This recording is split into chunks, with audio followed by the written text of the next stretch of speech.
The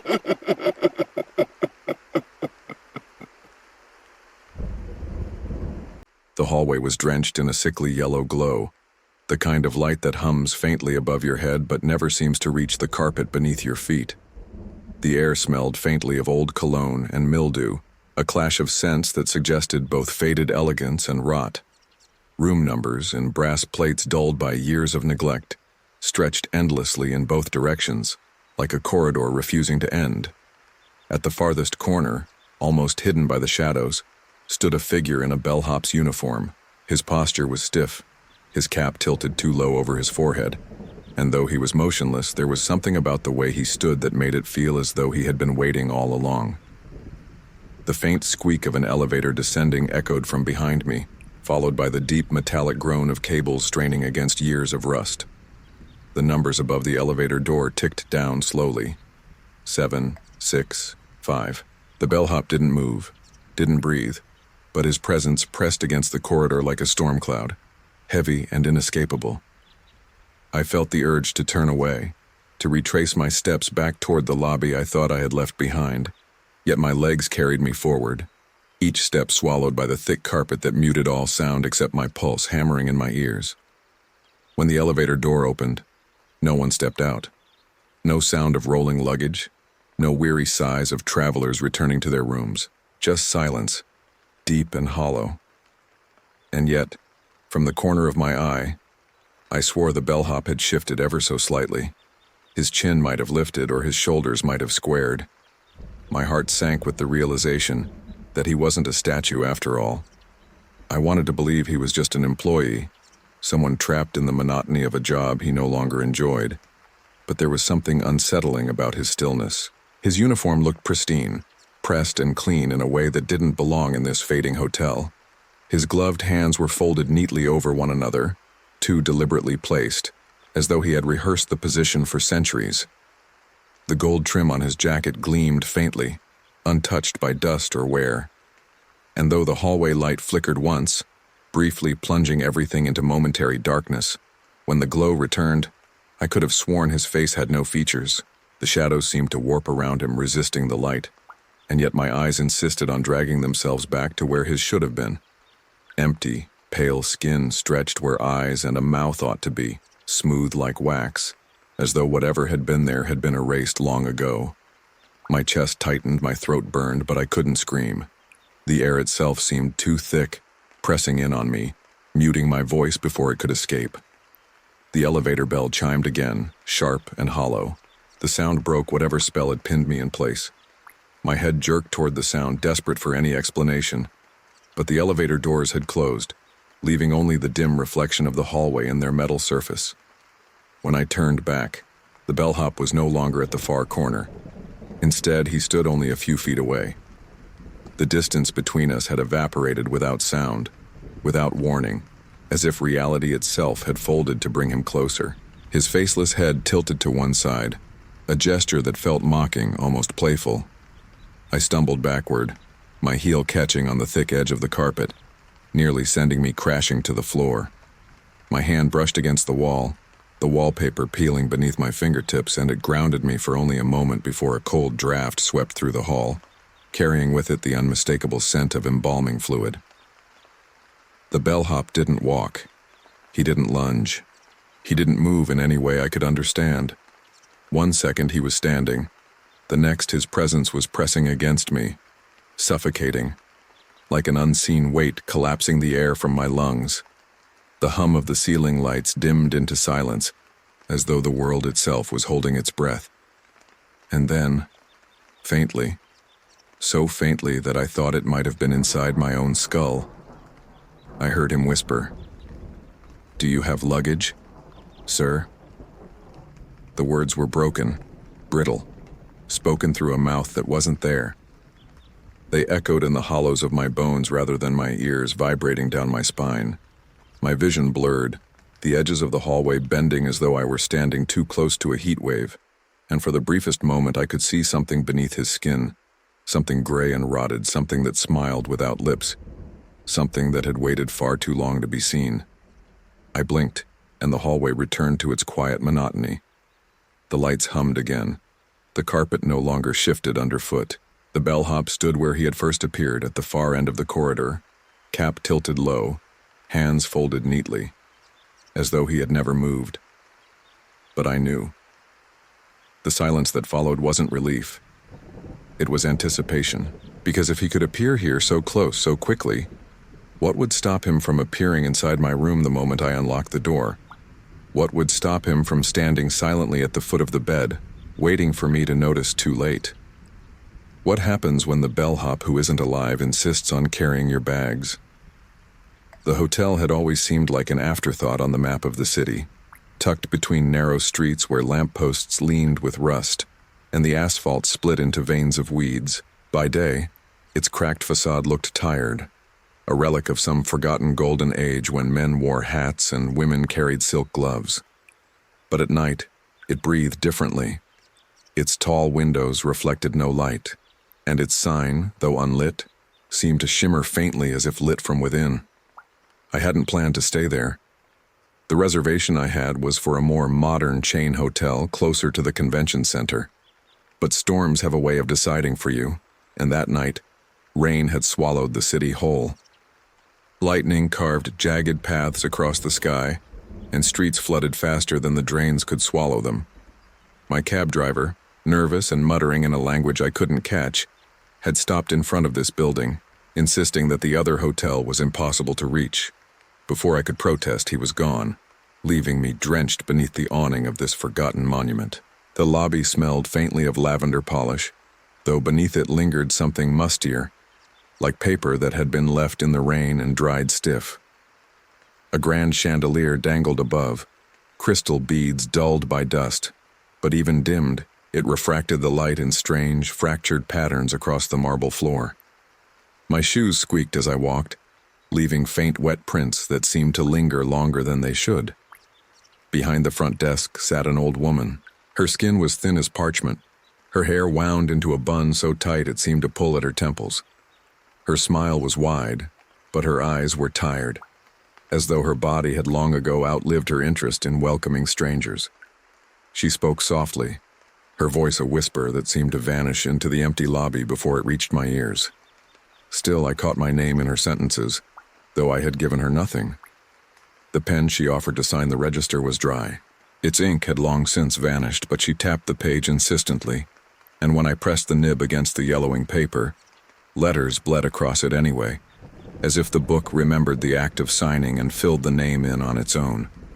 My hand trembled as I pulled away. "Room 604, she said at last, her lips curling into something that could not be mistaken for kindness. "The bellhop will show you the way." I glanced around instinctively. There was no one else in the lobby. The only sound was the tick of an old grandfather clock in the corner, though its pendulum didn't move. When I turned back to the desk, the woman was gone. The chair was empty, still creaking faintly as though someone had just stood. The pen lay crooked across the open register, and my name, my signature, looked blurred, smudged by hands not my own. The weight of exhaustion pressed against me, heavier than fear. My clothes clung damp against my skin, and the storm outside continued to batter the windows like 1,000 fists. All I wanted was a bed, a locked door, the chance to sleep through the night and forget the unease building in my chest.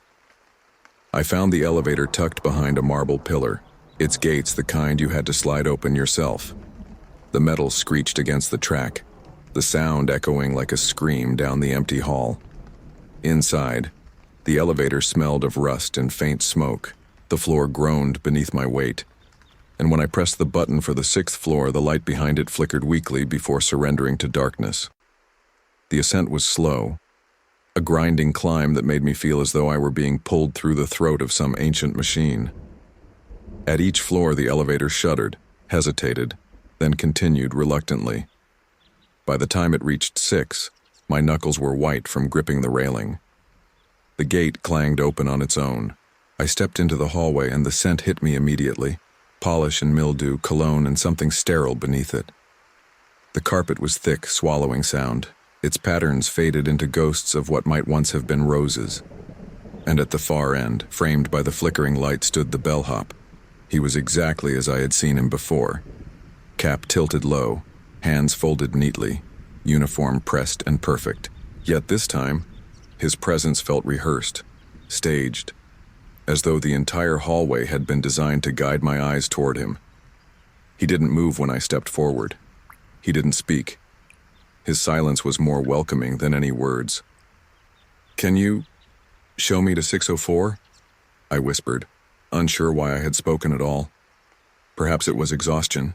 Perhaps it was the need to pretend this was all ordinary, that this was simply a hotel like any other, with employees dressed in uniforms that had long gone out of style. Perhaps it was because, deep down, I already knew he had been waiting for me. He inclined his head just slightly and began to walk. His steps made no sound, no indentation in the carpet, but his presence pulled me along like a tether. I followed, counting the doors as we passed. Each brass plate bore numbers I couldn't quite read. They seemed to rearrange themselves when I looked away, as if the hallway didn't want me to know where I was. When we stopped before a door, he turned to face me. 604. The numbers gleamed sharper than the others, as though freshly polished. My hand shook as I reached for the key, though I didn't remember being given one. Still, it was there in my palm, heavy and cold, the brass biting into my skin with a familiarity that was impossible. I looked up to thank him, but the bellhop was gone. The hallway stretched empty in both directions. My breath caught, my heart hammering. I fumbled with the lock, forcing the key into place, and stumbled into the room, shutting the door hard behind me. Inside, the room was immaculate, too immaculate. The bed was perfectly made, the sheets tucked so tightly they looked sculpted rather than laid. The curtains hung without wrinkles. The armchair by the window angled at such a precise degree it felt calculated.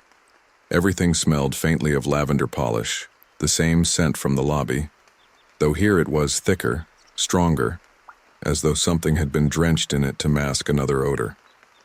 I sat on the edge of the bed trying to catch my breath, trying to convince myself that what I had seen was nothing, that the storm outside, the cab driver's hurried departure, the strange woman at the desk, and the faceless bellhop were all figments of a tired mind. But when I looked down at my shoes, the carpet beneath them was wet.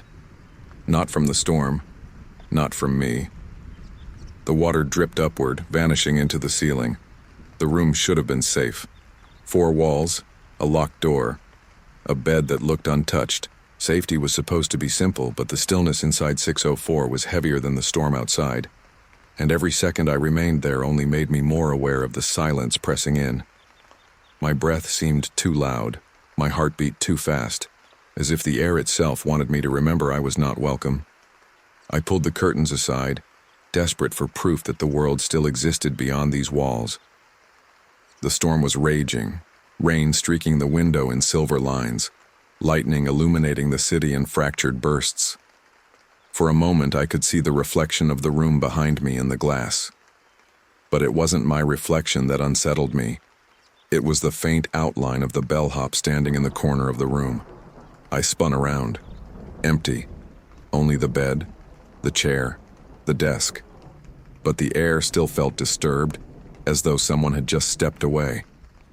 My hand brushed against the glass, cold and damp with condensation, and I realized that the reflection hadn't been a trick of the storm. Something lingered here, something patient, waiting for me to acknowledge it. I sat at the desk, running my fingers along its polished surface. The drawer was slightly ajar. I hesitated before pulling it open, half expecting something grotesque to be inside.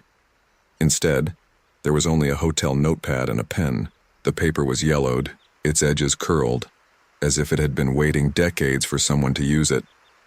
I picked it up, meaning only to distract myself, but the words were already there. Not written by me, not written now. Scribbled across the first page in ink that looked fresh, though the strokes were jagged, frantic. Do not ask him for help. Do not let him carry your bags. He will follow you inside. He will not leave. My stomach twisted. I tore the page free, but another line appeared on the next sheet, forming slowly as if an invisible hand pressed against it. You have already spoken to him. The pen rolled across the desk, stopping at the edge as if nudged by something unseen.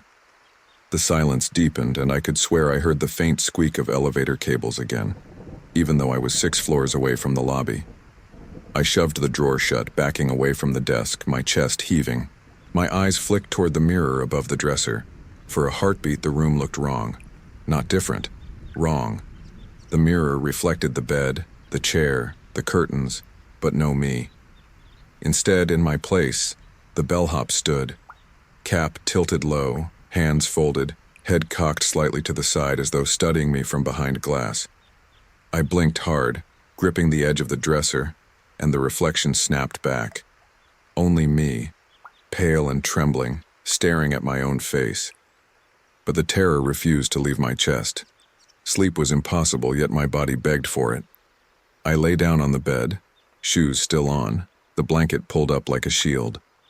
I left the light on, though it flickered, casting shadows that seemed to stretch unnaturally across the walls. The hum of the ceiling fixture was the only thing keeping me tethered to reality. At some point, exhaustion pulled me under. My dreams were feverish, filled with muffled voices echoing through hallways that never ended. In one, I carried a suitcase that grew heavier with every step, the handle cutting into my fingers until they bled. The bellhop walked beside me silently, his head always tilted toward the door we could never reach. No matter how fast I moved, the hallway stretched farther, doors multiplying endlessly, numbers on their plates rearranging into unreadable symbols. I woke with a start, sweat clinging to my skin, breath ragged. The clock on the nightstand read 3:04 a.m., and though its hands ticked backward instead of forward. I sat up, rubbing my eyes, and froze. The chair by the window was no longer empty. The bellhop sat there perfectly still, as though he had always belonged. His cap shadowed his face, but even from across the room I could feel the weight of his gaze, or rather the absence of it. That smooth, featureless skin where a face should have been glistened faintly in the dim light. My throat closed. My body screamed to run, but my legs wouldn't move. I blinked, and the chair was empty again. My heart pounded. My breath came in shallow gasps, and yet I wasn't sure if I had imagined it. I pressed my palms against my eyes until colors danced behind them. When I lowered my hands, the room was unchanged. Still. Too still. That's when I heard it. The sound of a suitcase being dragged down the hallway. The wheels scraping faintly against the carpet. A dull thump as if the weight inside it shifted with each pull. It grew louder, closer, until it stopped directly outside my door. I held my breath. Silence stretched thin, and then came the soft knock. Not loud, not forceful, polite. 3 taps, spaced evenly, the sound vibrating through the door into my chest. I didn't move. I couldn't. The knock came again, this time slower, as though whoever stood outside knew I was listening. My hand hovered above the doorknob, trembling, even as every instinct screamed at me not to touch it. My mouth was dry, my voice caught, but some broken part of me whispered, "Who's there?" No answer. Only the squeak of the handle turning slightly, though I hadn't touched it. I staggered back, nearly tripping over the bed. My eyes locked on the knob, watching as it twitched once more before stilling. The silence was unbearable. I thought it might drive me mad, and then, faintly, I heard the same brittle whisper I had heard in the hallway before. "Do you have luggage, sir?" The voice crawled into the room without opening the door, pressing against my ears, vibrating in my skull. My vision blurred, my skin crawled, and I realized that it didn't matter whether I answered. The bellhop already knew. The suitcase outside shifted again, a dull thud as though something heavy had moved within it. I pressed my hands against my ears, but the whisper only grew louder, rising and falling like a chant. When I looked at the door again, shadows pooled beneath it, stretching into the room, long and reaching, like fingers clawing their way across the carpet. The shadows slipped under the door like liquid, seeping into the room in thick, finger-like streaks that reached for the bed, the chair, my shoes. They stretched across the carpet with a strange hunger, moving with the steady rhythm of something alive. Though there was no sound beyond the storm outside and the dull hum of the light above me, I stumbled backward until my spine hit the wall, pressing myself into it as though I could vanish into plaster. The suitcase outside shifted again. This time, the sound was wet, heavy, as though something inside sloshed when it moved. My gut clenched, bile rising at the back of my throat. The knock returned, gentle, polite, those same 3 measured taps. But now I could see the handle turning with each knock, twisting further, rattling against the lock, as though the door itself wanted to surrender. I tried to scream, to tell it to leave me alone. But the words caught. My throat felt clamped shut, like unseen hands pressed hard against my windpipe. My chest ached with the effort to breathe. My pulse hammered against my temples until my vision pulsed with each beat. Then silence, the handle stilled. The suitcase outside no longer scraped. Even the storm seemed to pause, lightning frozen in its arc across the sky. I inched forward, 1 foot at a time, until I was near enough to see the brass numbers on the door glinting faintly in the dim light. My hand reached out, trembling, to test the lock, and the door exploded inward. The force knocked me flat onto the carpet, the air tearing from my lungs as I hit the floor. The hinges shrieked, the frame cracked, and the door swung violently against the wall. Shadows poured in like a flood, devouring every corner of the room until the walls bled black. My eyes darted to the threshold, and there he stood, the bellhop. Uniform pressed, cap low, hands folded neatly. Behind him lay no hallway, only a depthless void of shifting black, as though the hotel itself no longer existed beyond this room. He stepped forward, the suitcase dragging behind him without sound, though the carpet dipped beneath its invisible wheels. The smell hit me before he did, the stench of embalming fluid mixed with iron, rot laced with something sterile. He stopped in the center of the room. His faceless head tilted toward me, and then, without warning, the suitcase flipped open on its own. Inside wasn't luggage. It wasn't clothing or shoes or anything that belonged to a guest. It was empty at first glance, a cavern of velvet darkness, but then movement stirred. A pale hand clawed its way over the edge, thin and mottled like wax stretched too far over bone. Another followed, and then a face emerged. No, not a face. A hollow impression of one. Smooth skin where features should be, blank and wrong, identical to the bellhop's own lack of identity. The thing pulled itself halfway out of the case, body long and crooked, limbs bending at angles that defied anatomy. It twitched violently as though struggling against invisible strings, and I realized with horror that it wasn't climbing free. It was being lifted, marionetted by something else. The bellhop did not move, yet the creature's jerks mirrored the faintest tilts of his head. When he leaned slightly left, its arm bent sharply left. When his chin dipped, its body convulsed downward. He wasn't just a servant. He was the puppeteer of things that should not exist. I scrambled backward, palm slick against the carpet. My hand collided with the nightstand, knocking the lamp to the floor, the bulb shattering with a pop that plunged the room into darkness. Only the storm outside lit the scene now, flashes of lightning strobing through the curtains, freezing the horror into a series of ghastly still images. Flash. The bellhop stood still, suitcase open at his feet. Flash. The faceless creature's torso was fully free, dragging its twisted legs behind it, its body jerking closer to me. Flash. The shadows on the walls writhed like worms, stretching long fingers toward my limbs. I pressed my back into the corner, hands trembling, voice cracking as I managed a whisper. "What do you want?" The reply came not from his mouth, he had none, but from inside my skull, vibrating against bone. "To carry you." The words rang with finality, no room for misinterpretation. He didn't mean my luggage. He didn't mean my belongings. He meant me, my body, my life, dragged like a suitcase into whatever abyss he had come from. I bolted for the door, slipping past the shadows, my foot catching on the broken lamp but pushing through. The hallway beyond was no longer endless, it was warped, twisting unnaturally as though I had stepped into a funhouse of shifting dimensions. Doors stretched tall and narrow, their numbers scrambled into symbols that pulsed faintly. The carpet squirmed beneath my feet, soft as flesh, clinging to my shoes as though it wanted me to sink deeper. I ran, each step echoing louder than it should, like a drumbeat chasing me. Behind me, the steady squeak of suitcase wheels followed.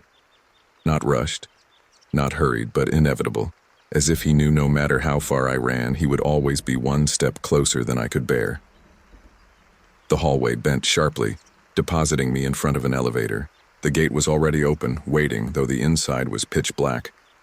My chest heaved, lungs burning, but my choices were dwindling. Behind me, the squeak drew nearer, deliberate, patient. I stepped inside, slamming the gate shut, pressing the button frantically for the lobby. The light flickered once and died. The elevator plummeted. The force knocked me against the wall, gravity tearing me downward as the cables screamed. My ears popped, my stomach lurched, and the darkness roared around me. But worse than the descent was the sound. The steady rhythmic tapping of gloved fingers on the metal railing beside me. I wasn't alone in the elevator. The elevator plunged into darkness, the cables above groaning like the throat of some enormous beast. My body pressed against the metal wall, every bone rattling as the box tore downward faster and faster. I clawed at the buttons, slamming every one I could reach, but none lit. None responded. My reflection in the polished steel warped with the vibrations, stretched and twisted until it didn't look like me anymore. And then, those fingers again. Tap, tap, tap. Steady, deliberate, gloved, right beside my ear. I froze, chest heaving, afraid that even the sound of breath might confirm I was still alive. Slowly, trembling, I turned my head. The bellhop stood inches away. Not in front of me, not across the small cage. He stood pressed against the wall as though he had always been there, hands folded neatly, chin tilted. But this close, I could see beneath the brim of his cap. His face was still featureless, a waxen stretch of flesh, but it pulsed faintly, as though something writhed beneath the skin, desperate to break through. The air reeked of chemicals, embalming fluid so thick I gagged. My stomach heaved, bile rising, and still he did not move. The elevator jolted violently, the light strobing once, and in that single burst of illumination I saw more. Behind him, above him, the walls were covered in hands. Pale, lifeless hands pressed flat against the steel, fingers clawing for purchase, arms vanishing into metal as though the elevator itself had swallowed them whole. They twitched with every jolt of the descent, nails scraping faintly against the walls, and though none of their mouths existed, I could hear their muffled screams vibrating through the steel, begging, warning, crying for release. I stumbled forward, slamming against the gate, my fingers hooking into its grooves as though I could rip it open mid-fall. My knuckles bled against the rusted metal, my arms straining, but the elevator was relentless. Faster, faster, until my ears screamed with pressure. The bellhop leaned closer, and for the first time I saw movement on his face. The flesh cracked slightly at where a mouth should be, splitting open like tearing fabric. A wet line formed, stretching wider, wider, until an impossible grin opened across his face.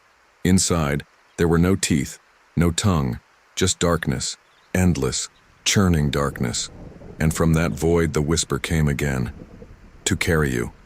I screamed, slamming my fists against the gate, kicking the walls, desperate for escape. My vision blurred, the edges of the world pulsing with each heartbeat. The elevator groaned, then stopped. The sudden halt threw me to the floor, the impact knocking the air from my lungs. Silence followed. No hum of cables, no scream of steel. Just silence so deep it rang in my skull. The bellhop was gone. I pushed myself to my knees, gasping, trembling. Slowly I reached for the gate. My hands shook so violently the metal clattered as I forced it open. What lay beyond wasn't the lobby. It wasn't the hallway. It wasn't anything I recognized. The elevator had opened into a cavernous room, impossibly large, lined with endless rows of suitcases. Hundreds, No, thousands, stacked high, piled against the walls, scattered across the floor. Each one identical, battered leather trimmed in brass, their handles worn smooth. The air was cold, damp, and heavy with the stench of rot masked by faint lavender. One by one, the suitcases began to tremble. Their clasps snapped open, lids flipping back with metallic cracks that echoed like gunfire, and from each, hands emerged, pale, waxen, twitching. Then faces, faceless, eyeless, blank masks that crawled and jerked as they dragged themselves free. They spilled across the floor in a tide of hollow bodies, jerking like broken marionettes, their limbs convulsing in unison. The sound rose, a chorus of whispers, fractured and broken, all speaking the same words at once. "Do you have luggage, sir? Do you have luggage, sir?" Over and over, overlapping until it became a droning chant that filled every inch of space. I staggered backward, tripping over one of the empty suitcases. My hands clutched at the floor, the damp seeping into my skin as the creatures drew closer. Their fingers stretched for me, twitching, reaching, their smooth faces turning as though they could somehow see. And then, at the farthest end of the cavern, he appeared, the bellhop, towering above them all, his uniform now impossibly pristine, gold trim glowing faintly as if lit from within. He raised one gloved hand, and every creature froze in unison, heads snapping toward me. The silence was suffocating, broken only by the echo of my own panicked breath. He extended his hand toward me, palm up as though offering something invisible. The whisper came again, but this time it wasn't brittle. It was strong, commanding. "You belong in the case." The ground trembled, the suitcases clattering together, their lids snapping open wider as though eager to accept me. Shadows slithered across the floor, coiling around my ankles, pulling, tugging me closer.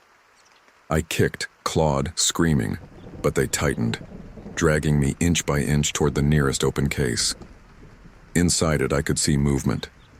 Not emptiness, not shadows, but myself. My face stared back at me from inside the suitcase, pale and waxen, eyes wide with terror, mouth opening and closing in silent screams. My arms flailed within, mimicking every desperate movement I made out here, as though I were already inside, as though the bellhop had carried me long before I realized it. I thrashed violently, my fingernails ripping against the floor, leaving bloody trails across the stone. The faceless bodies drew nearer, their whispers rising into a cacophony. "Do you have luggage? Do you have luggage?" The bellhop stepped closer, each stride echoing like a tolling bell. His grin stretched wider, splitting his face into an abyss. He raised his hand again, and the shadows surged, pulling me faster toward the suitcase, toward myself, toward oblivion. The shadows dragged me closer, their grip tightening around my wrists and ankles like cold iron cuffs. My nails scraped against the floor, skin tearing, blood smearing across the stone, but the suitcase yawned open before me like a coffin. Inside, my own face stared back, hollow-eyed, mouth moving soundlessly in terror. Each twitch of its lips mirrored mine, delayed by half a heartbeat as though mocking me with the inevitability of what I would become. The bellhop loomed above, his head tilted slightly, his cap casting a permanent shadow where eyes should be. His grin had split impossibly wide, the abyss stretching across his face. He raised a gloved hand, and with a flick of his wrist, the shadows constricted, jerking me forward. My chest hit the edge of the suitcase. For one breathless second, I hovered between two worlds, this cavern of horrors and the suffocating void that waited inside. "No," I choked, my voice raw, but it was a prayer whispered into nothing. The faceless masses around us writhed, whispering in unison, their chant drumming into my skull. "Do you have luggage, sir? Do you have luggage?" Each repetition grew louder, until the sound drowned out the storm, my heartbeat, even my own thoughts. Then, without warning, the suitcase slammed shut. I expected pain, suffocation, an end. But instead, I was still there, sprawled on the cold stone floor, chest heaving. My body was free. The shadows recoiled, sliding back toward the walls, leaving me trembling and gasping in the hollow silence that followed. I looked up. The bellhop's grin was gone. His faceless head tilted again, almost contemplative, as though he had made a decision I couldn't comprehend. Slowly he bent down, closing the latches on the suitcase with deliberate clicks. 1, 2. Each metallic snap echoed through the cavern like a nail hammered into a coffin. When the clasps shut, the whispers stopped instantly. The silence was worse. Every faceless figure froze in place, their bodies stiff, their heads bowed. The bellhop straightened, the suitcase handle in his hand. Without a word, he turned and began to walk. The crowd of creatures parted perfectly, bowing their smooth faces toward him as though in reverence. His stride was steady, his polished shoes tapping faintly against the stone. The suitcase rolled silently behind him, the weight inside shifting once with a dull thud. And though I was still free, I knew with perfect clarity what he had taken with him. My reflection, my other self. I staggered to my feet, heart racing, and tried to run. I sprinted across the cavern past the frozen husks of faceless guests, past the endless rows of suitcases that trembled faintly as I passed. I didn't look back, couldn't bear to see him walking away with the part of me that was already lost. Somehow, impossibly, I found the elevator again. Its gate hung open, waiting, though the interior was darker than before. I leapt inside and slammed the gate shut. The cables groaned overhead. For a long, terrible moment, nothing happened. Then the descent began once more, slow and steady, until, with a sudden jolt, it stopped. The doors slid open. The lobby stretched before me. The chandelier still hung from the ceiling, its crystals casting fractured light across the marble floor. The desk sat where it always had, the register open, pen resting neatly across its yellowed pages. For a moment, it seemed as though nothing had changed. The hotel was simply a hotel again, but when I looked down, I saw my shoes leaving no prints across the polished floor. My heart stopped. I lifted my hand and pressed it to my chest. The beat was faint, distant, as though muffled beneath layers of cloth. My reflection in the polished marble stared back at me, but it wasn't quite right. My face was too pale, too smooth, as if the details were slipping away. The old woman at the desk appeared again, seated as though she had never left. Her eyes, hollow and tired, flicked up to meet mine. Her voice was soft, brittle. "Room 604, she said, sliding the pen across the desk toward me. I backed away, shaking my head violently. No, I already... But the register was there, my signature smudged and incomplete. The pen trembled in my hand before I even realized I had picked it up. I tried to resist, but my fingers moved on their own, pressing the nib to the page. The ink bled into the paper, filling my name neatly across the line as though nothing had ever been wrong. Behind me, the elevator bell chimed. I turned. The bellhop stood by the open gate, his cap low, his hands folded neatly, the suitcase at his side. This time, though, the case was heavier. Its brass frame strained slightly. The leather stretched, something inside pressing against it as though it longed to be free. He inclined his head toward me, a silent invitation. And though every part of me screamed to run, to fight, to escape, my legs carried me forward, toward him, toward the suitcase, toward the inevitability of being carried. The last sound I remember was the bellhop's brittle whisper, echoing not in the lobby but deep within my skull where it will never leave. "Do you have luggage, sir?" The answer, I realize now, was always yes. Because once you check into this hotel, you never check out. You're carried, piece by piece, until nothing of you remains.